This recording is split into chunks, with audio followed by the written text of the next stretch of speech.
hammasi ketadi. Katta pul va'da qilishgan. Pullar hammasini ishlatib qo'yganmisiz? Yo'q, yarmi turibdi. Nimaga hammasini ishlatmadingiz? Bu odam fikridan qaytib qolsa nima qilaman deb turuvdim.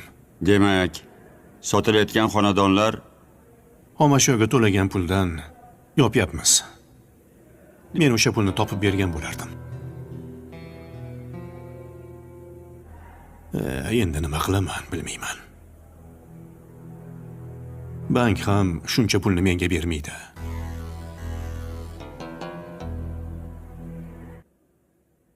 Sodiq Turg'unovich, ishga borasizmi? Tez kunlarda chiqaman. Yoningizda bo'laman keyin. Ayniqsa choylaringizni sog'indim. O'shani xumor qilyapti.